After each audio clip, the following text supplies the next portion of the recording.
And now, let's see who is in the Razzle Dazzle pub and eatery. The year is 2098. The time is 12 p.m.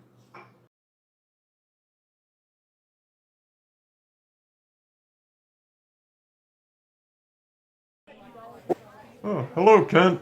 Good to see you. What can I get for you? Gin and tonic, Pops.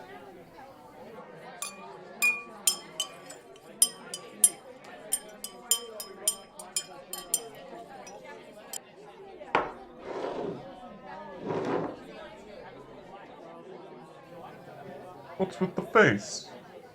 The alcohol not to your liking today? No, it's fine. It could just use some spice, you know? Hey, how's it going? Decent place, isn't it? It's been a while since I've been in a bar that I didn't own. My name's Kent. Kent Bishop. Yeah, I heard about you. Not much I don't hear these days. Anyway, you look pretty interesting. So I don't mind a bit of chat. Oh, hold on a second.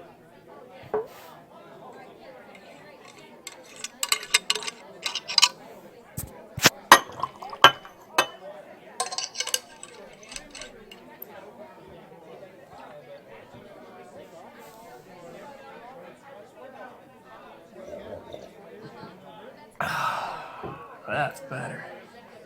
What? Oh, this? Just a nice dash of spiked AB. But what do you expect from a vampire? Oh, hold on, man. Don't get all jumpy. Actually, I'm just like you. Well, except for the drinking blood part. But really, I am. Look, would it put you more at ease if I told you where I was born? Hmm? Well, alright then. I was born in 1944 in Aronside, Montana. Boy, was I a rambunctious kid. I think I must have explored every inch of my neighborhood, and was always finding ways of upsetting my parents. Hell, I started smoking weed at age 7. Those were the days. I was popular with everybody. Students, teachers, upperclassmen, underclassmen. Didn't matter. I got along with them all. It was a blast, man. Graffiti art and pranks were the daily norm for us kids. In high school, I went to almost every event, was part of the football and wrestling teams, helped with the school newspaper, and still found time to attend every weekend party. By 18, I swear I'd done every drug on the market. Do you know, I was tripping balls nearly every day of class, and yet, I was still able to land those straight A's. I had a 4.0 every quarter all 4 years. Let's see those kids today do that shit while high. Anyway, after I landed all those sweet scholarships and grants, I went to Montana State University. See, I wanted to get my master's degree in business so I could become the world's sickest entrepreneur. I'll admit, I got a bit sidetracked there at one point. So, a buddy of mine gave this demonstration of his sword skills at a party one night. And after I saw that, I asked if he would teach me. That shit was boss, man. I went so far as to enroll myself in self-defense and other martial arts classes, and for a while there, I thought that perhaps my future lay in police work or some crazy shit like that. But nah, too straight-laced for me, man. Once I graduated in, 66, I think it was, I actually hunkered down and focused more on my business side. And then fighting became more of a hobby. To be honest though, my first foray into business was not the best. I started this little angle called Bishop's Gifts, where I sold mostly knickknacks and hippie shit. Business was modest, but it didn't really start picking up until I got my tobacco license and started selling pipes. Eventually, I started incorporating swords and lethal weaponry, and that brought in a lot of the kids and martial arts community.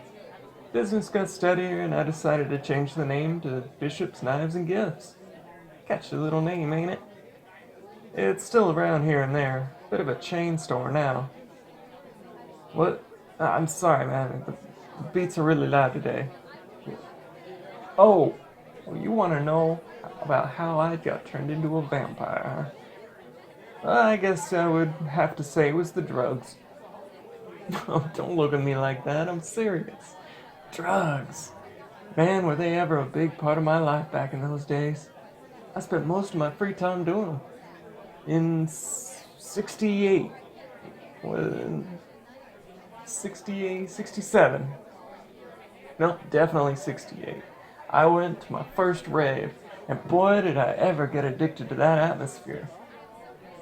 I couldn't get enough of it, and went to every rave I heard about. I must have been about 25 when I first met William McGanther. He was this really strange dude who had several connections to parties and drugs I'd never heard of.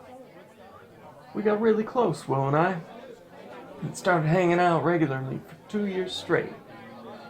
How was I supposed to know the guy was a vampire, grooming me for initiation or some shit like that? Anyway, one night when we went to this rave that was being held in an old abandoned madhouse, man, it was cool. I don't remember how, but Will got me into one of the isolation rooms and gave me the worst trip of my fucking life. I vaguely recall him saying something like, "Welcome, brother, to the world of vampires," or some cheesy shit like that, I don't know. And then the motherfucker hauled off and bit me. I remember laying on the ground, and there was a sound like a door being shut. It sort of reverberated through my head, then slowly began to mix into the beat of the music that was coming from the outer rooms. I swear to the vampire gods that I felt that shit in my veins. I didn't really mind that so much, but the crowds, man. That I did mind. They seemed to come out of nowhere, like 1,000 voices yelling and screaming directly into my skull. Then there was the fog that filled my vision, and laser lights that shot out of... They were coming out of some stage that I couldn't see. I remember thinking about all the different trips I had ever been through. None of them were like this. What did I do? Well, nothing really. But I wanted to run. My brain felt as if it were being torn apart, then pulled to the outer reaches of the space and time. And you know what? The worst part is, I could see it happening.